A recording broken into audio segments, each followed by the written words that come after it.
looks like you're all here. You're punctual.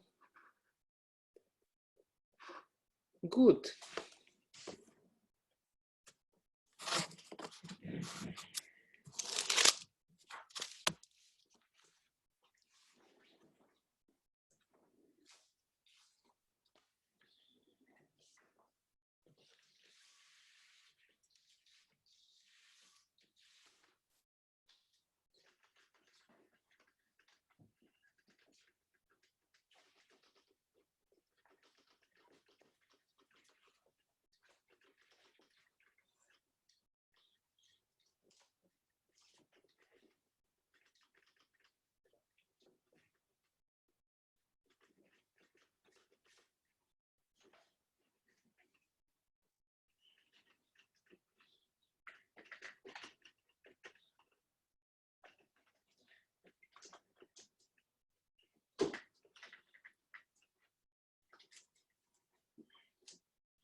Okay.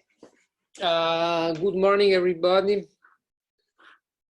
We will continue with the string today. But before I get started, I'll,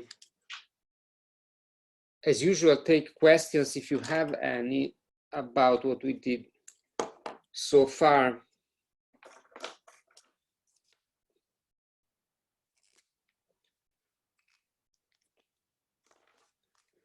Good, good. So let me then, to refresh, there we are, to refresh my memory as well as yours. Let me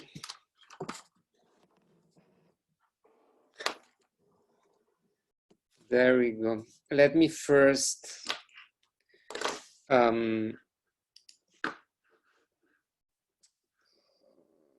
let me start with the final result of our last lecture on Wednesday.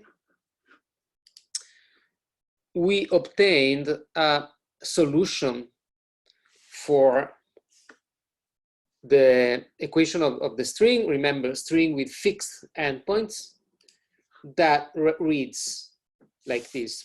Okay, so this is, looks like today it will be red. It will be my red marker because the black one is gone. So u of xt, x is distance along the string, t is time, u is the deformation of the string, is the sum over an integer index k that goes from 1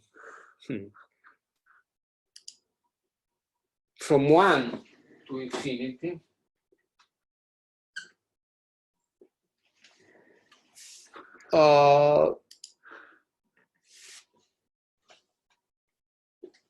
Alpha k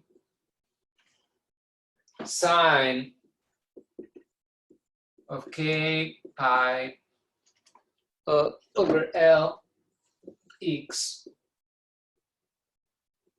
cosine k pi c over L t plus beta k sine k pi over Lx.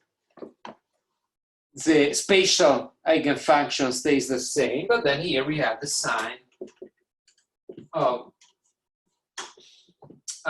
k pi c over L t. And then I think, if I remember correctly, I was able to show you that we have, in principle, we have a way to determine, at least numerically, if we know the initial conditions on displacement which today I'm going to call U0, okay, some sort of function, so a function that describes the initial shape of the string along its length.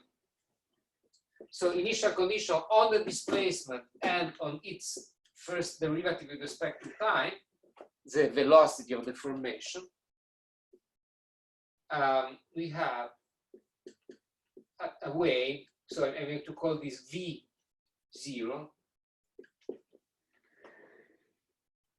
I might have used different symbols on Wednesday, but that's good. You'll get used to dealing with different notations.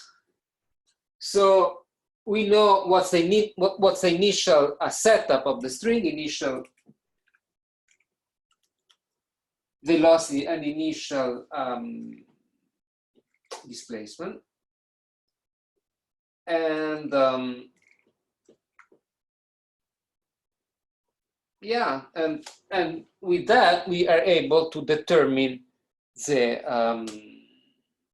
coefficients alpha k and beta k, which means that we have all the information we need to predict what the motion of the string will be in the future. In my physical derivation, by the way, for simplicity, I decided to neglect the fact that in the real world, energy is dissipated, okay? There's friction between the string and the surrounding atmosphere. So in the real, like if we were to do things a bit more accurately, we would also have to have a factor over there that decays with time to account for this attenuation, this dissipation of energy. But we are doing things in the first approximation. We don't care so much about what happens in the long term. In the first few seconds after I hit the strings, it will continue to oscillate more or less with the same amplitude. So this approximation is okay. So if I neglect dissipation, I have all I need to predict what the string will do in the future if I know the initial conditions. And the formula that we derived last week, that together with this one allows me to do that, is the following. So alpha k, we used the orthogonality of sines and cosines, and we found that alpha k is 2 over capital L. Remember that capital L is the length of the string. Integral from 0 to L of U0 of x times the sine of k pi x over L integrated over the x. And we have also a formula for beta k.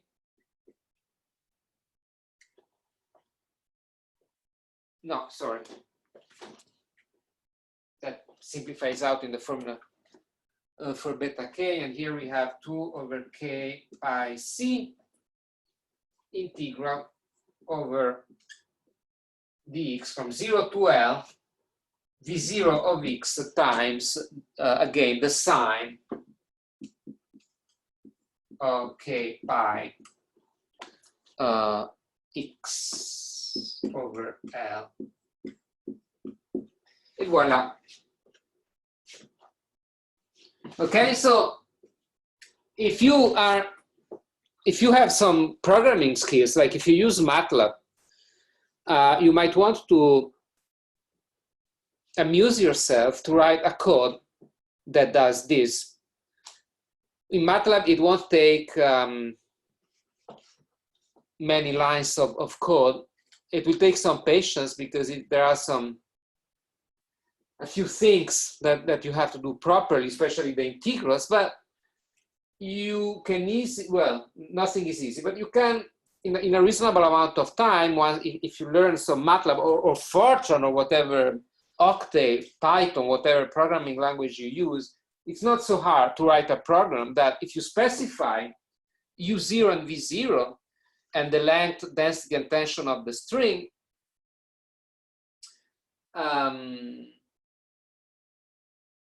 implements these two formula for a number of values of k as large as possible, and then implements this out. Of course, you cannot go all the way to infinity. That you cannot do on a computer. But the way this works, you take that number as large as you can without burning your CPU, and that should be a decent enough approximation of the real world. Okay, so this is what I mean when I say that you have all the information you need to predict, to model the behavior of the string in the future, based if its initial condition is given. Okay, so historically, this approach, not if you forget for a second about the computer programming part, but this formula, I think, more or less in this form, are due to a Swiss, if I'm not mistaken, mathematician whose name was Bernoulli. It's a name that you meet very often in science because it's a family that of nationality, part Swiss, part German, I think, that gave us several mathematicians, physicists, and so on and so forth. And I think actually there's a geologist at the University of Basel now who's like for the time being the last of this dynasty right now. Anyway, so this is due to Bernoulli, not the geologist of today, but a Bernoulli that lived towards the end of the 18th century. And so this is called Bernoulli solution. Okay, I don't care. Well, I do, but it's not particularly important for the purposes of this course for you to learn the history. But people do speak of Bernoulli solution, so it's useful to know what that is. Okay, so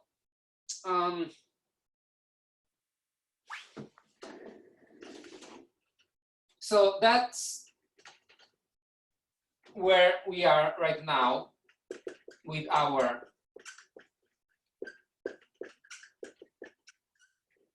exploration of the string, and I hope also to have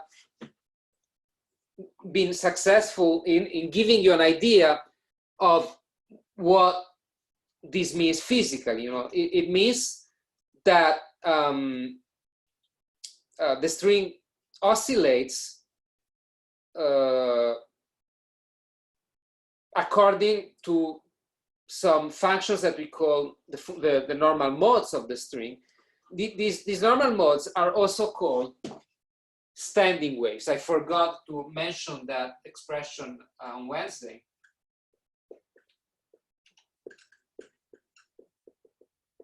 A traveling wave is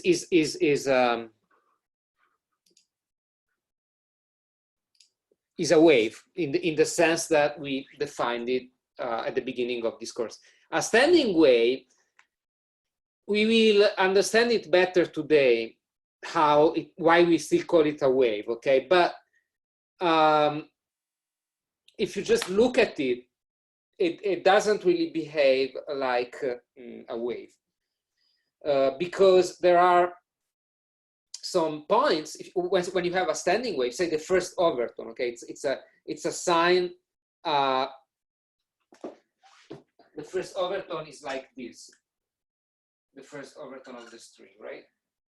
So it doesn't really behave like what we call a traveling wave, like a normal wave. for instance, because this point never moves, okay? If your string oscillates according to the first overtone, if you excite only the first overtone, that point will never move.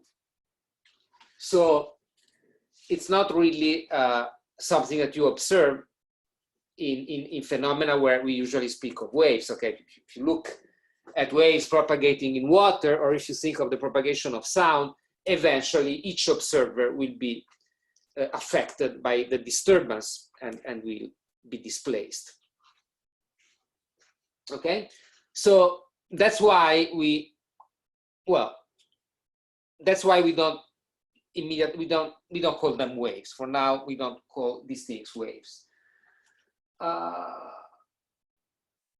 But they are related to waves, and today we are going to see in what sense. Like, well, let's get to that.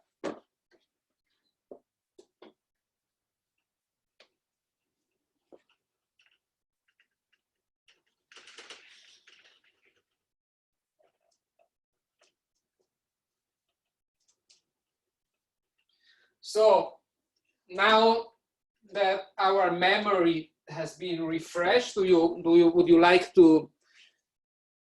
me to clarify anything about this result, or can we accept it for now, and should I get going?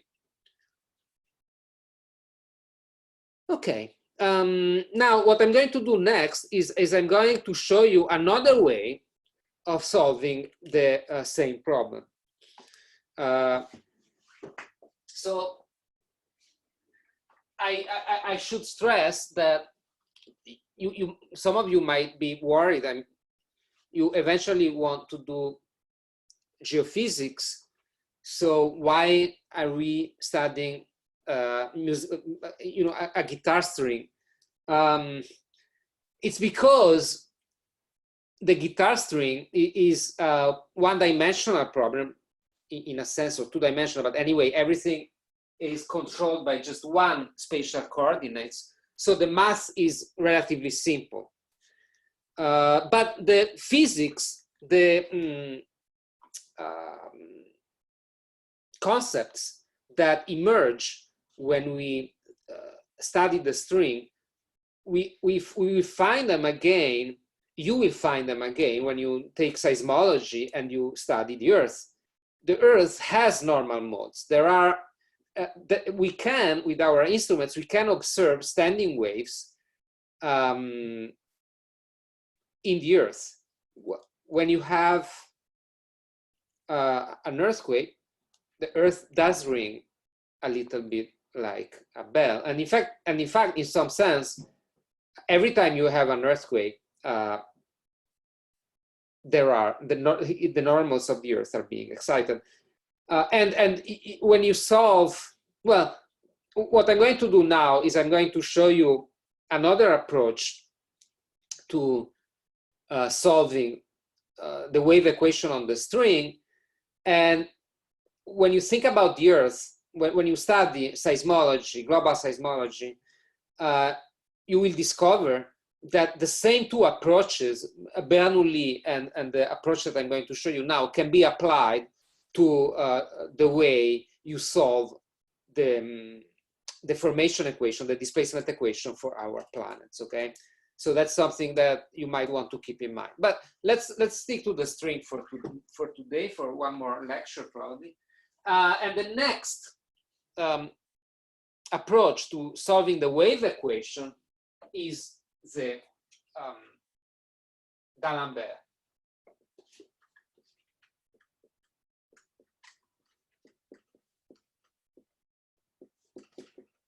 Approach. Okay, don't forget that the equation we are solving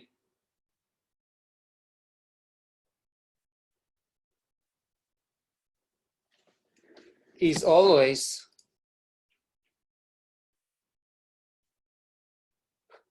I always put the sim in the wrong place, and I hate that. So I'm going to make sure that I get it right.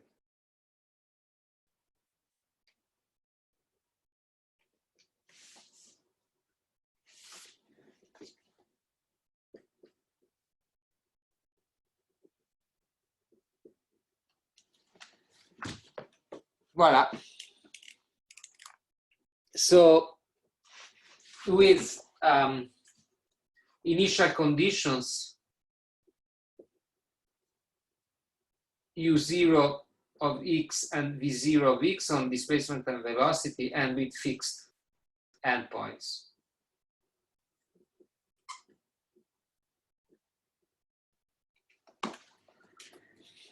Okay, so now we are going to do a completely different approach. Also, to connect what I'm about to do with what I've done last week. Remember how we solved the advection equation. The advection equation was minus v del phi, I call it phi, over del x equal del phi over del t. And at some point, I said one way to solve it is to just notice. One way was separation of variables. So that's the same way that Bernoulli, the same path that Bernoulli followed to solve the wave equation. The other way was to say, okay, phi is a function in whose argument x and t appear in this form. Okay, they're always together like that. If phi has these simple properties, it's always going to be a solution of the advection equation. Okay, so basically what I'm going to do now,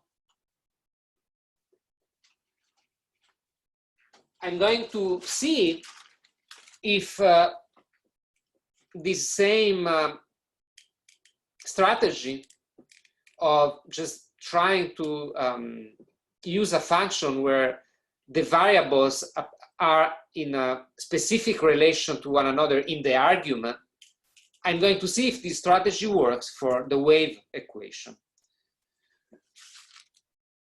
And so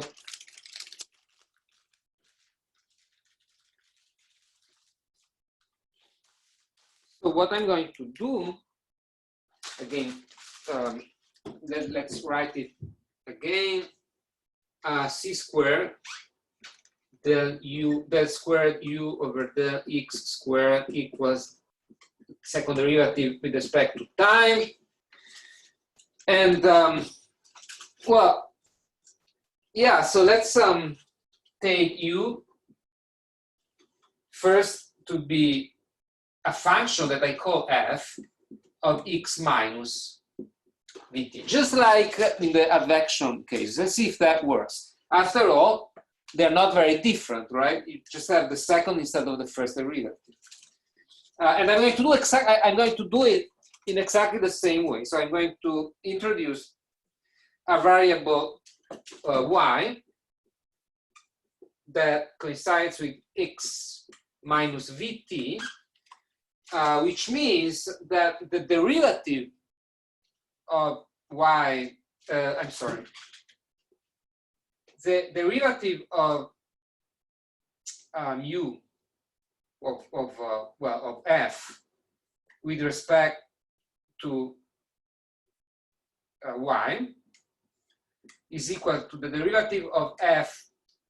The derivative of f with respect to x is equal to the derivative of f with respect to y times the derivative of y with respect to x. I'm using the chain rule, okay? One of those basic tricks that you learn when you learn the definition of a derivative and how, and then you learn all the properties that follow from that definition. So it's not so hard to prove. If you look up chain rule, I sent you the Khan Academy link if you didn't know it before. So if you look up chain rule, you will find a proof of these and other properties of the derivatives in case you feel a bit shaky with those things. I am looking up these kind of things all the time because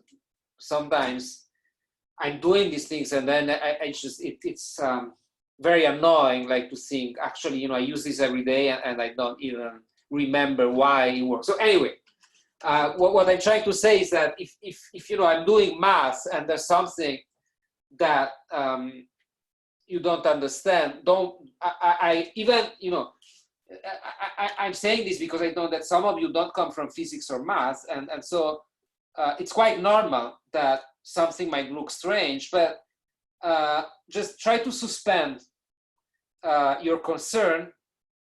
Stay with me, like the next step maybe will be easier. And then, you make a little note and you look it up later, or you ask me later. So anyway, chain rule. Most of you are probably okay with it. So I apply the chain rule. In this case, it's very easy because del y over del x is obviously, well, it's easily verified to be just 1, and I'm left with del phi over del y. Okay, now, on the other hand,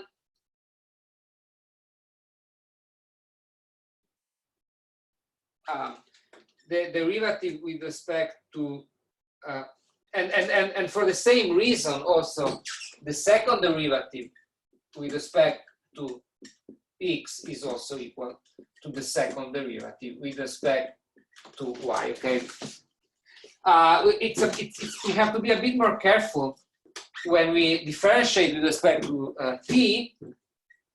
Df over dt equals, again, df over the y times the y over the t, which means, now be careful, the y over dt is minus v. So that gives me minus v times the f over the y.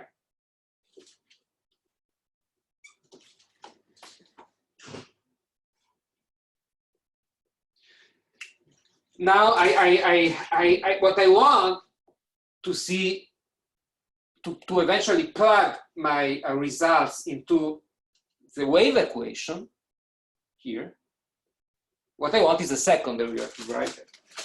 So the second derivative, well, I just have to differentiate again. So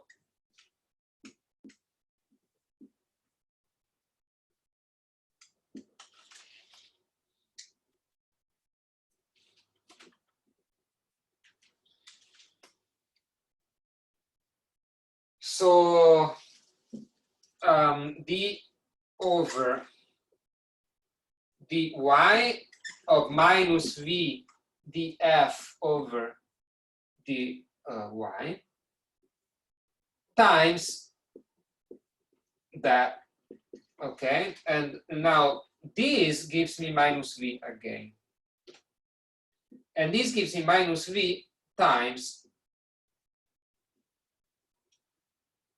the second derivative with respect to y. So this whole thing, if you allow me to just rewrite this, it's just v squared times the second derivative with respect to y. Which makes us happy because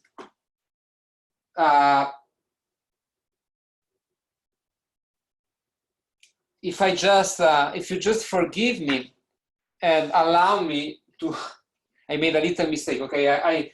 I should have called this C instead of V, okay? Because that's what I have in my equation. So if I just replace V, it's a constant, with C throughout, that works. So I'm just gonna do that.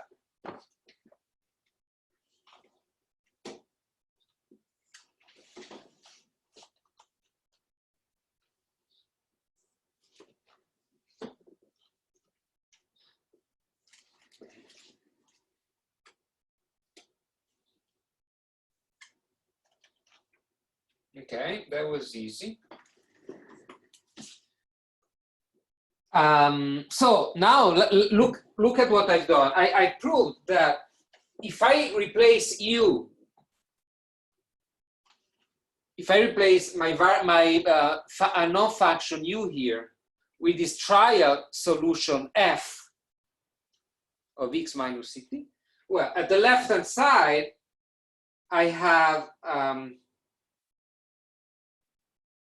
c squared of the, I replace u with f of the second derivative of f with respect to x squared. And here I have the second derivative of f with respect to t squared. But we've just proved that this guy, the second derivative of f with respect to t, is nothing but the c squared times the second derivative of f with respect to y. But the second derivative of f with respect to y, we've also proved that it's just the second derivative of f with respect to x. So basically, we are done.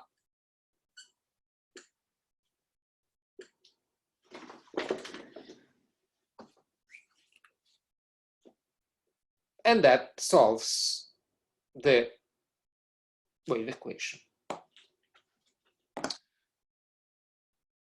Is that okay? More or less.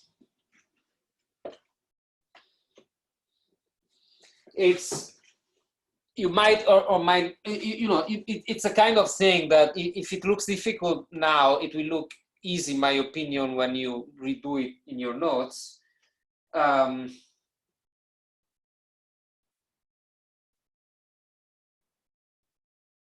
Yeah. So let me make some room here, unless there are any questions.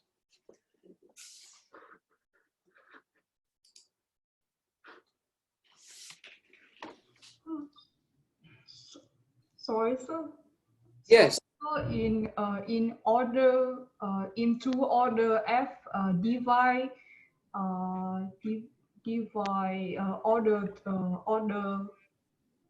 order to t.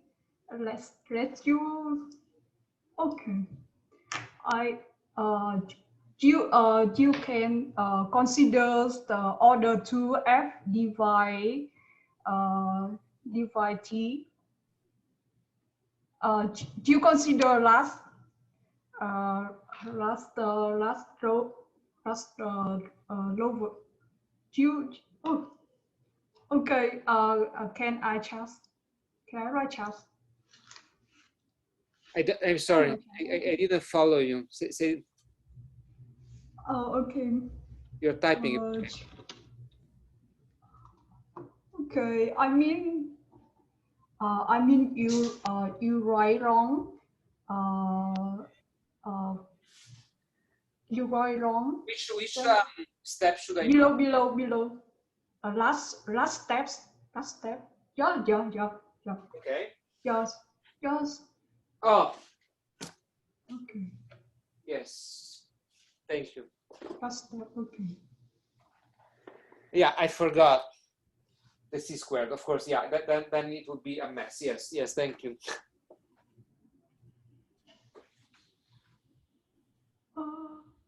Now it's okay, or not? No.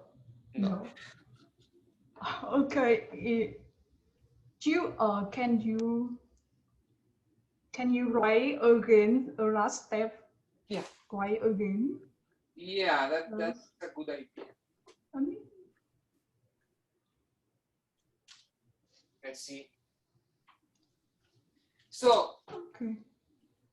No. Next step, you write. I mean, divide. So. The previous step was okay. Yes. Okay. So here I'm applying the chain rule again. Yes. So I differentiate. Okay. DTs. Okay. Open brackets. No, no. Yeah, why not? Let me finish and then you tell me if it's wrong. Okay, I differentiate this guy here with respect to time. It's a second derivative, it's the derivative of the first derivative. Okay. So this guy coincides with that, and so I differentiate this with respect to t. Differentiating with respect to t is the same as multiplying the derivative of multiplying the derivative with respect to y of the same thing by the derivative of y with respect to t. This is the chain rule. Minus c df over dy. This gives me dy over dt gives me minus c. Okay. So Okay. I have minus c times minus c, because this is a constant, so I can pull it out of the derivative. Okay. All right, good. Yeah, no, I think it's okay. I think it's okay. Okay, it's okay. Thank you, sir. Thank you. Thank you. Thank you. So looks like it's, yeah, good. So, okay, now that we've had all some time to check, I'm hoping that it's now error-free. I think it is. So let's delete the proof.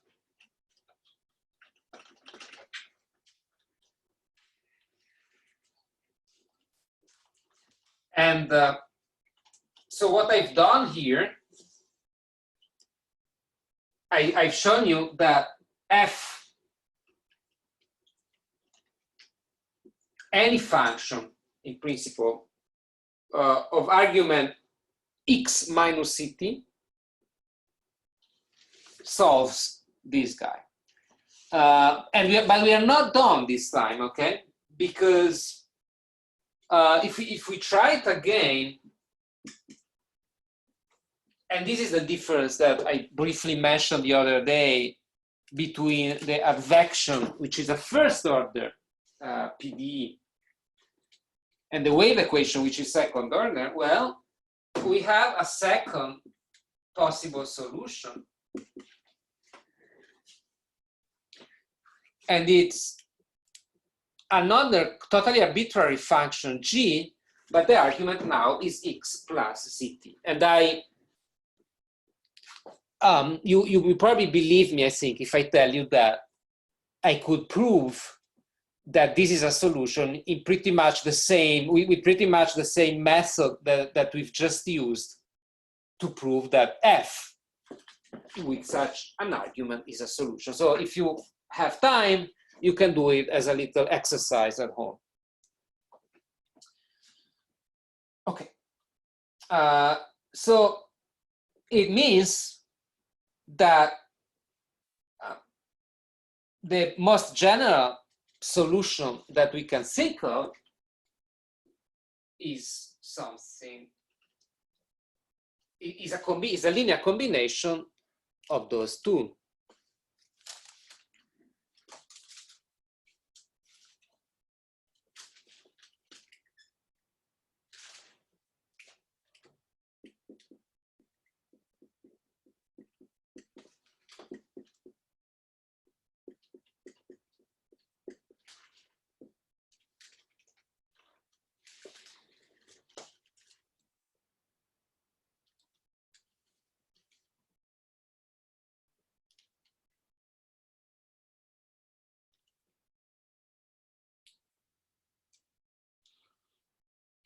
Okay, we're not done yet because we haven't applied any the initial conditions yet.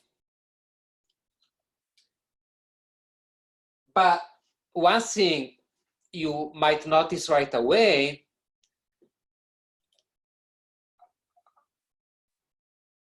each of those two functions is a wave. it fulfills the definition of wave that we gave a few lectures ago. C is the same thing in the two formulas. So if C has C, let's say that C is a real number. If C is positive, you know, then basically the sign has to change. So what I'm trying to say is that basically, if you remember that C defines not the velocity of vibration, but the velocity of propagation. Now, if the velocity of propagation here is has a minus in front of it, what it means is that the wave travels towards the direction of positive x. If you have a plus sign, and C is, we decided that it's positive, it means that the velocity, the wave propagates in the direction of negative x. The important point is that because you have both signs in this solution, this is a combination of two waves. And because we are on a string, there's only one possible direction. So they travel in the same direction, but in opposite senses, okay? We'll think a bit more about this later after I also apply the initial conditions, but you already might be able to see that in any case, we are going to have, we can expect to have on an infinite string, no conditions applied yet, you should expect to observe traveling waves that propagate in both directions. Both are possible and both will normally exist. Okay, so you see, we are already kind of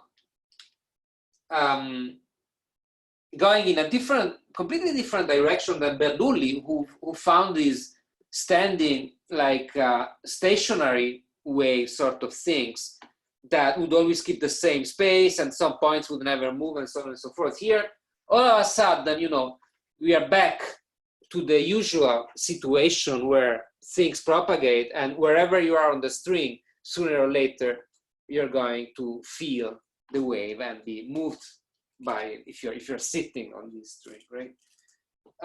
But of course, you can imagine, you realize that eventually we will solve this apparent paradox, but we have to get there step by step. So now let's have a more complete solution. Just like in Bernoulli's case, also for D'Alembert, we apply the initial conditions. And this is a bit trickier, but let's see if we can do it. So initial conditions, we have an initial velocity, an initial displacement, sorry, that I call u0 of x, and an initial velocity that I call v0 of x. Okay? The velocity and the displacement in general are functions of time. To describe mathematically the initial conditions, I specify here that at time 0, the displacement has a certain shape. The string has a certain shape described by this function u0. This function is a function of x alone. It only makes sense at this particular instant. It is instant in time when it describes the initial shape of the string. And exactly the same for the velocity. Once again, make sure that you don't confuse the velocity of oscillation v, how fast a point in the string moves up and down. This can change over time, will change over time. And the velocity of propagation of the wave along the string, which does not involve, as you know, translation of mass. It's a wave is a propagation of a disturbance, not of matter. We call it C with a different letter. And in our setup, it's a constant, because remember that I've shown you last time that this emerges as the ratio, as the square root of the ratio between density and tension of the string. Okay, so that's just a summary of what kind of string we are dealing with. Heavy, light, long, short, and so on. Strong or weak tension, and so on and so forth. The length of the string is somewhere else, and we are not worried about that yet.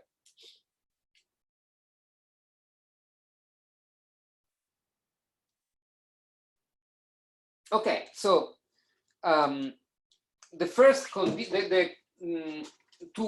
the condition on the displacement is easy to write. It's just that f of x, okay, t is 0, plus g of x must coincide with this u0 of x. Okay, I'm going to call this equation star, condition star. The second condition, well, to impose it, to prescribe it, we first have to write an expression, some kind of mathematical expression for the derivative of this guy with respect to time, the velocity of oscillation of a point on the string. So that would be del u over del t,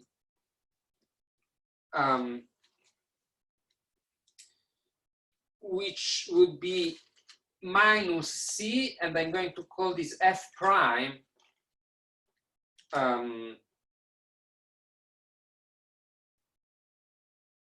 of x minus ct plus c g prime of x plus c.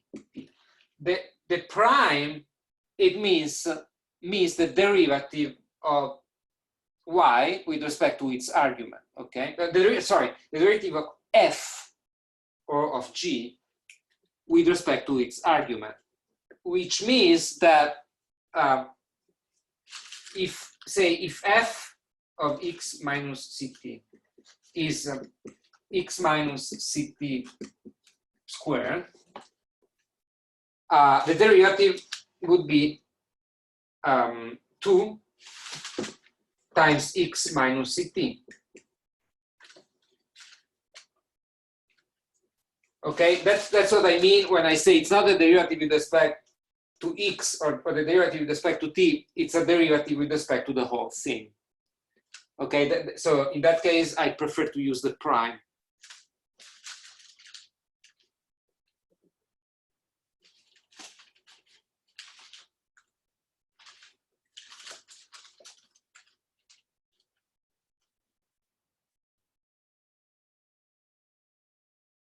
So at time equals 0, if you accept this notation here, my initial condition on velocity reads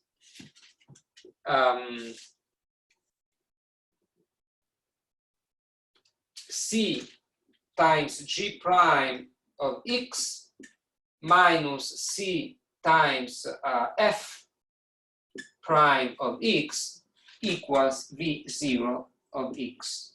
And this would be condition 2 stars.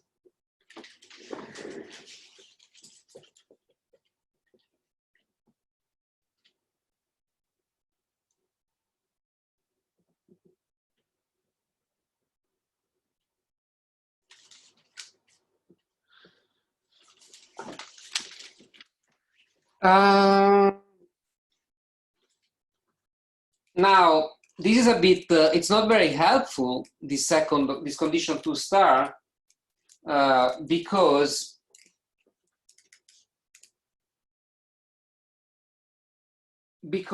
I want conditions of f and g.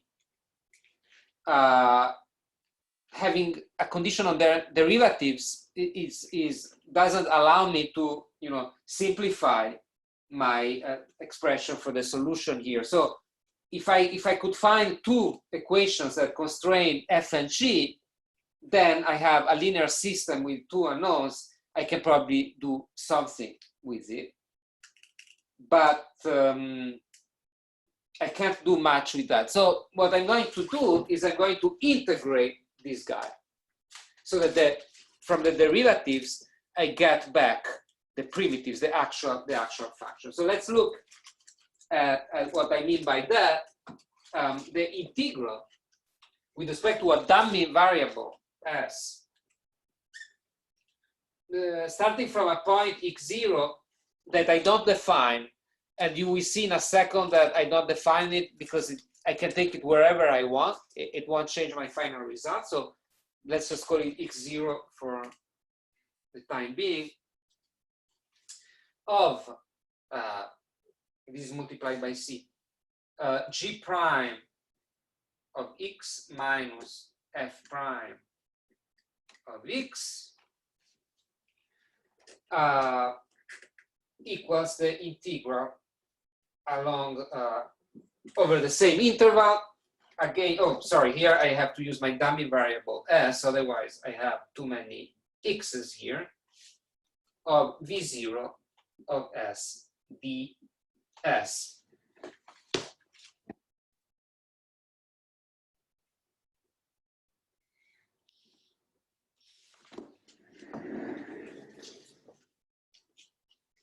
Okay, now that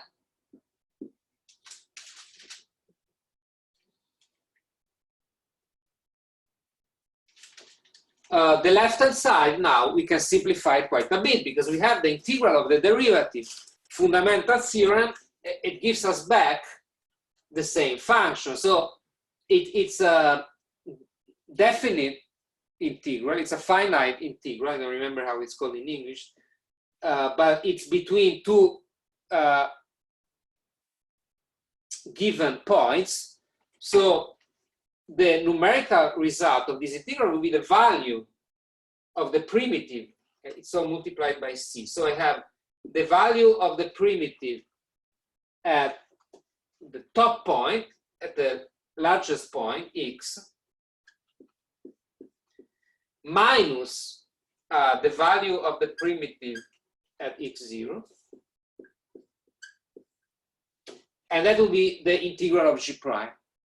Okay, then I do the integral of f prime, and I get plus f of x minus f of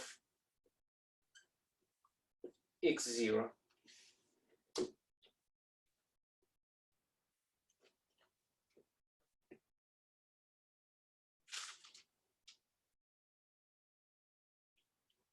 And okay, so I just calculated this integral here.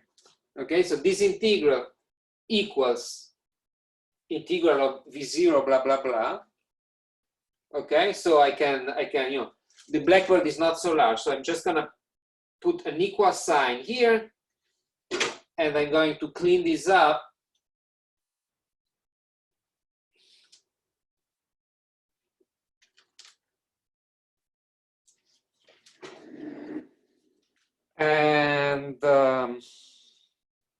And this is my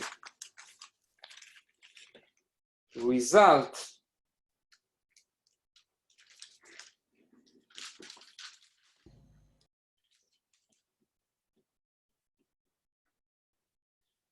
Okay, so here are my initial conditions.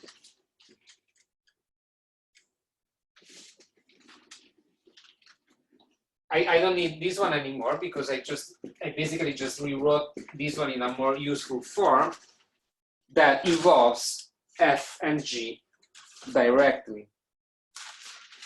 Okay, and also I don't need this anymore because all the information that was written in these two lines has now been translated in these two equations here. Okay, so let's look at these equations a bit better. The first one is pretty straightforward. I'm just going to write it again. Sorry, so? Yes.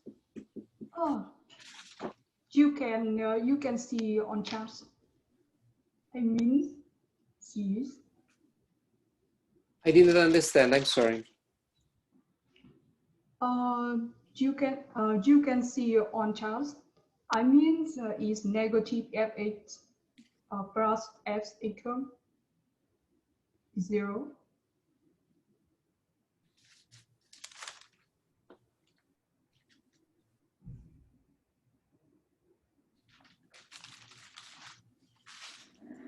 Is this what you're talking about? Yes. Yeah. Yes.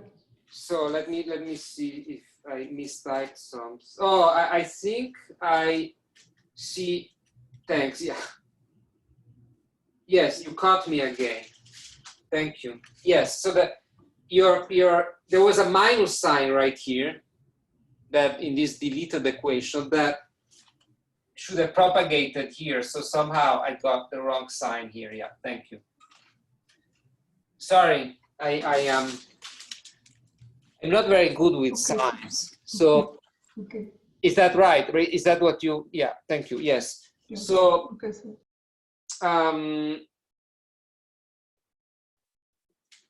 You look at your notes, you see that it makes perfect sense. Okay, the concept of what I'm doing is still okay. Just you have to be careful with the signs. So I have to be careful with the signs. So the second equation, thanks to this correction, reads g of x minus f of x equals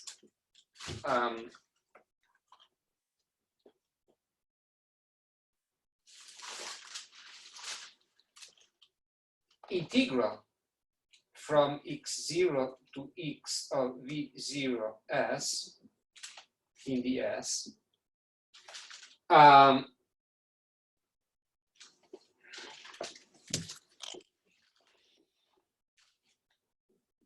divided by c.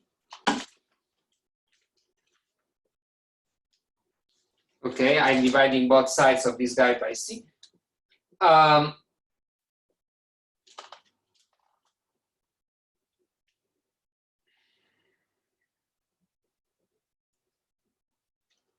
Plus g of x0 minus f of x0. Okay, so that is still equation 1 star. And here I can make some room.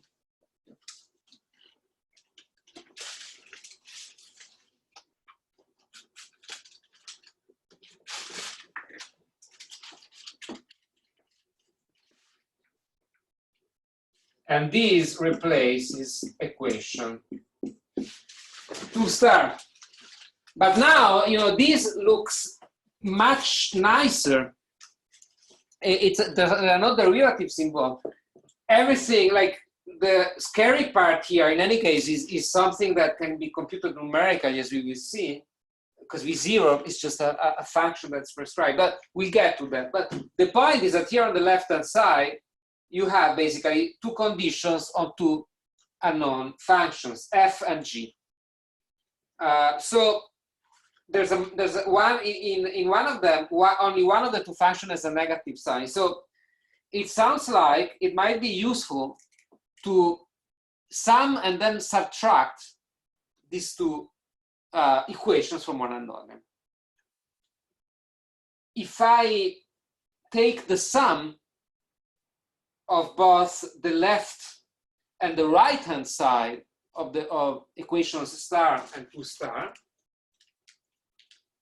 I still get a valid equation, because if A equals B and C equals D, then A plus C is going to equal B plus D. So I'm going to take the sum, and what I get, F cancels out, because F minus F goes away, and I'm left with twice G of X equals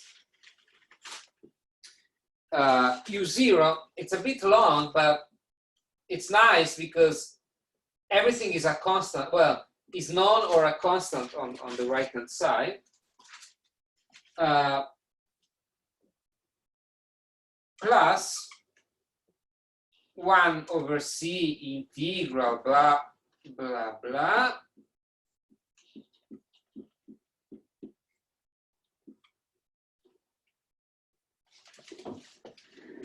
Plus G of X0 minus F of X0.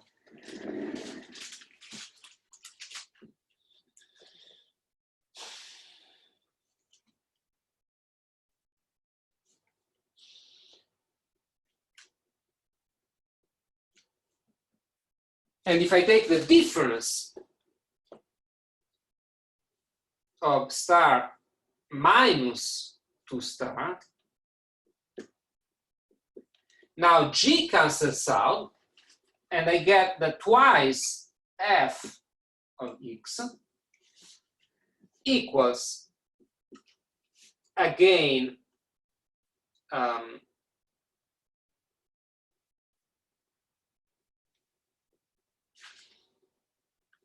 U0 of minus, sorry, U0 no, plus U0 of X minus 1 over C, the integral,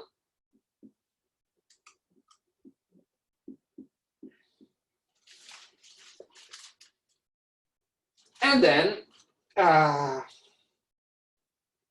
minus G of X0 plus F of X0.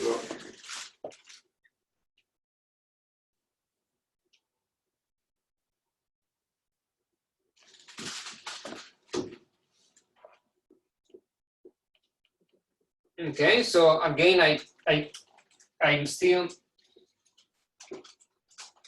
see what I'm trying to obtain here is to use these two conditions, which are conditions on U, on the displacement, to actually constrain the possible forms that my two functions F and G can take. The initial exercise that I've done showed me that in principle any functions F and G are solution of this equation, but then I need to know which of these infinity of possible functions F and G actually satisfy the initial conditions, okay? And so I know how U needs to be at time 0. That's prescribed. It's called, it's described by a function U0, but now what I'm asking myself is how do F and G have to look like for the initial conditions to be satisfied? If I give an answer to that, I have used as much as possible the information that I have on the system to predict how it's going to evolve in the future. Okay, so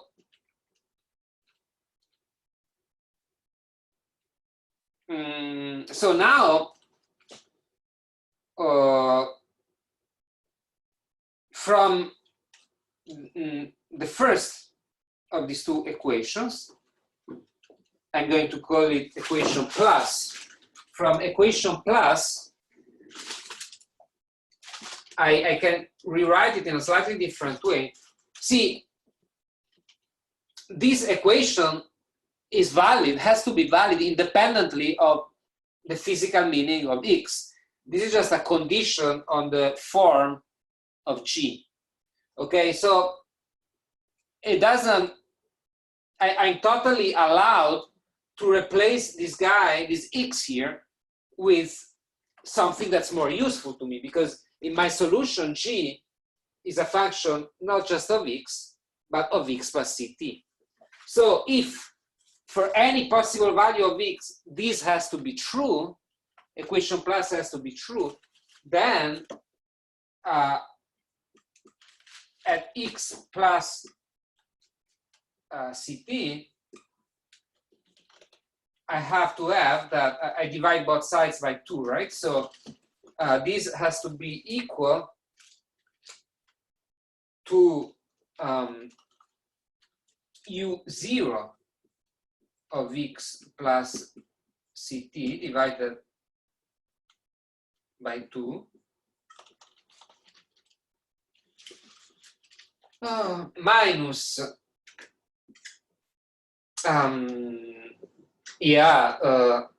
plus 1/2 G of X0 minus F of X0.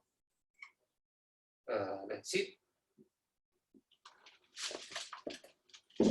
Plus 1/2C integral from X0 to X of V of S ds. And likewise, you know, I care about not f of just of X, but of f of X minus Ct. So I'm going to do for equation 2 pluses,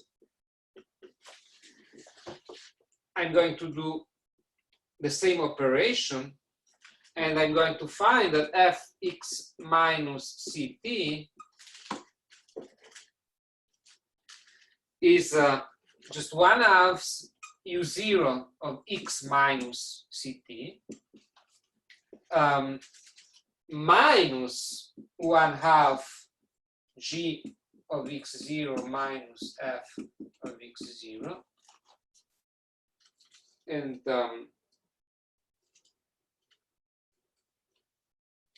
minus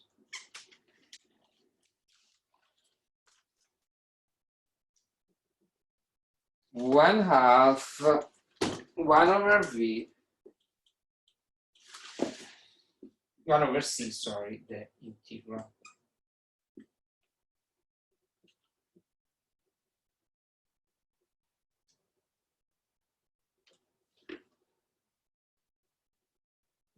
Integral, of course, that now here also here I have to replace X with X minus Ct.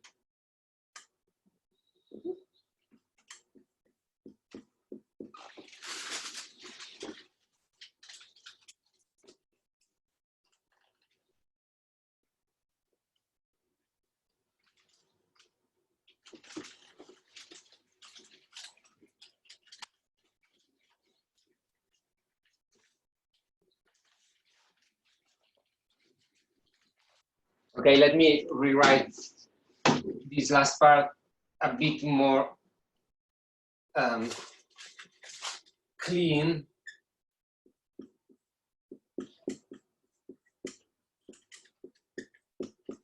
Okay, I have forgotten the Ct here. Okay, so make sure to correct your notes if you have made the same mistake as me. Okay, so we are about to finally condense it into something simpler. So U is the sum of these two guys, right? U of Xt is F of X plus of X minus Ct plus G of X plus Ct. Okay, the two waves that travel in opposite directions. So I get 1/2 U0 X minus Ct plus 1/2 U0 X plus Ct then all these plus minus the same thing. This chunk cancels out. That's nice.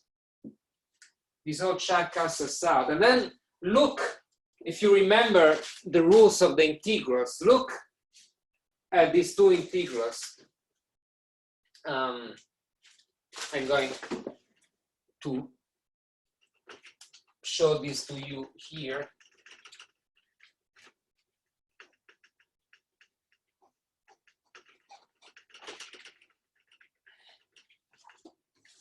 We have the integral from x0 to x plus ct of vs ds minus the integral from x0 to x minus ct of vs ds. Now, one of the tricks that you can play when you deal with an integral is that if you switch the order of integration, you integrate from right to left instead that from left to right. It's the same thing. It's just the sign of the integral that changes. Okay, so I can change the second integral into the same integral, but with reverse sign and reversed limits of integrations. Okay. The second thing that I can do, so let me write this properly for you.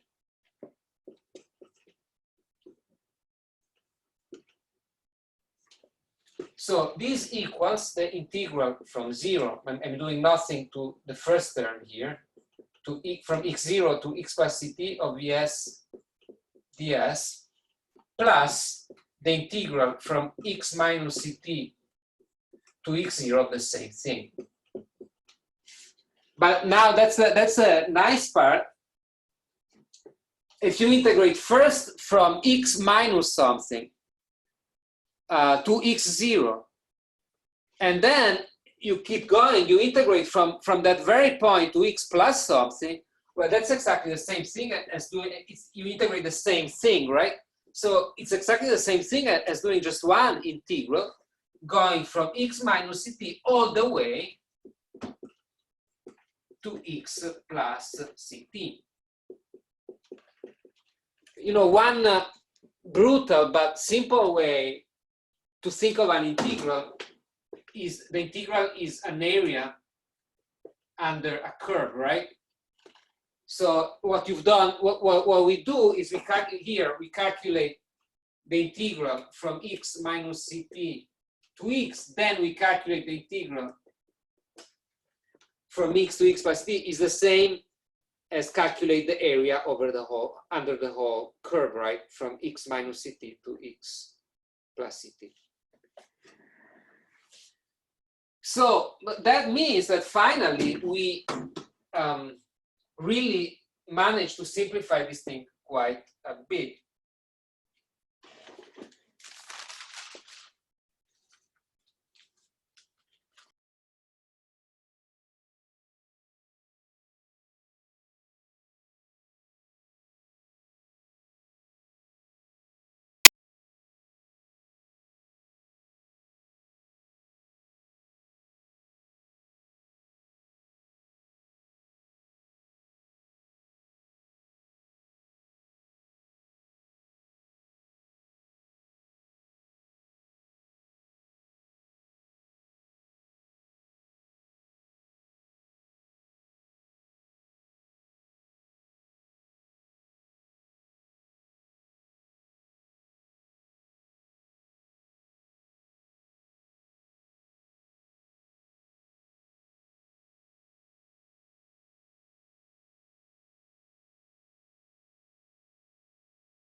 D'Alembert solution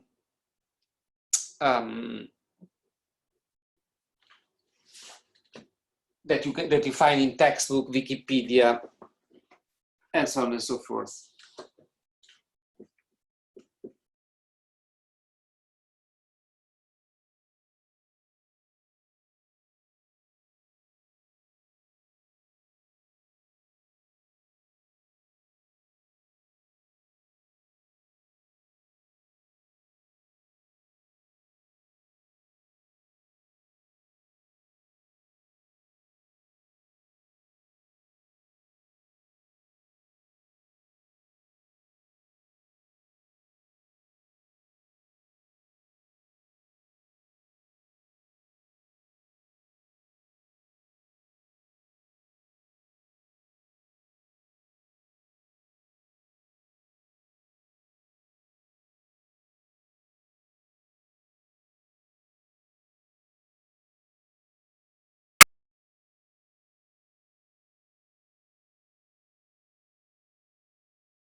this equation says. Okay, so let's think of what D'Alembert predicts for a string that has some given initial shape and no initial velocity.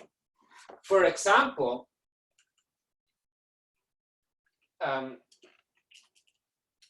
we haven't really worried about fixed endpoints yet. So let's our string is still infinite.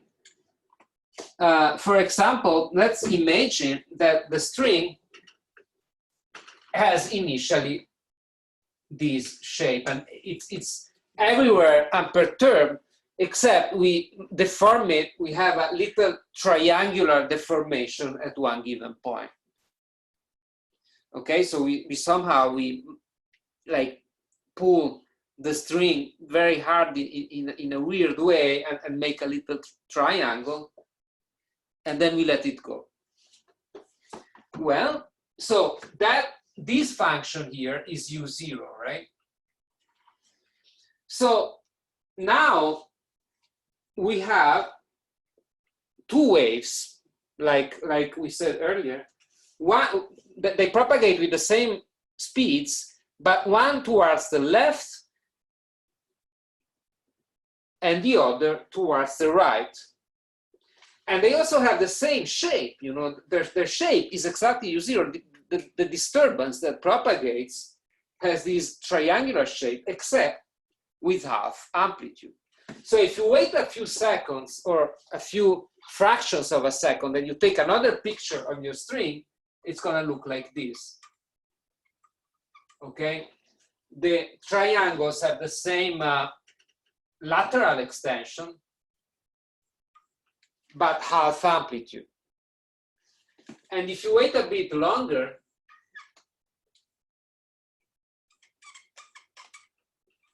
it's gonna look like this, and so on and so forth. In our physical description of the problem, we've neglected attenuation.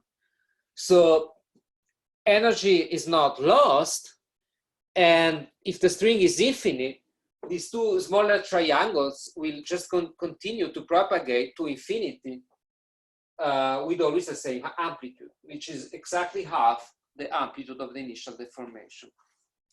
So if you think about it, it's not that strange. You know, if you throw a stone in the water, you see waves that propagate with the same speed in all directions around the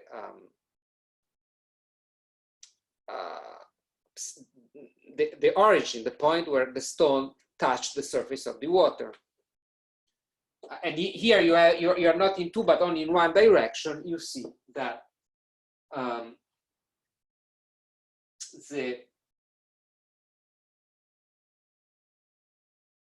you have two waves that propagate in the only two possible directions.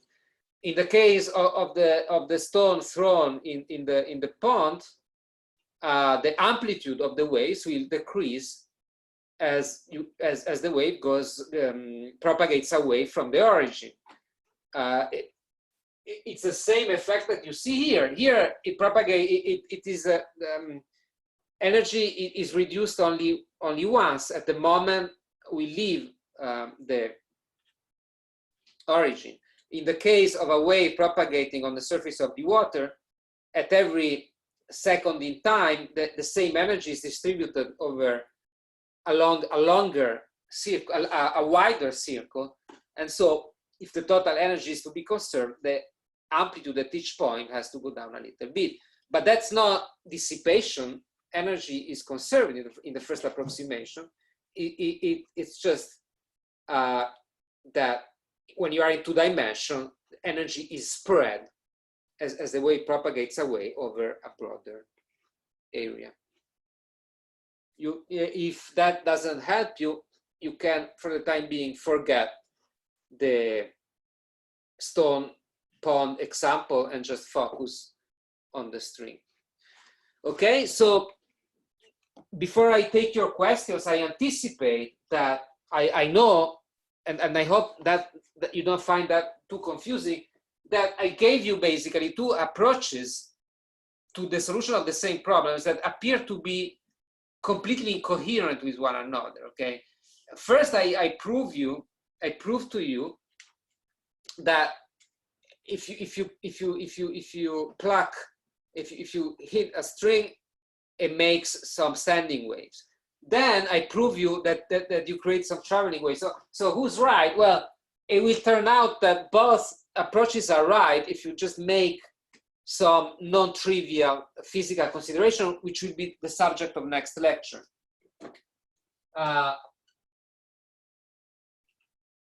So Bernoulli versus D'Alembert.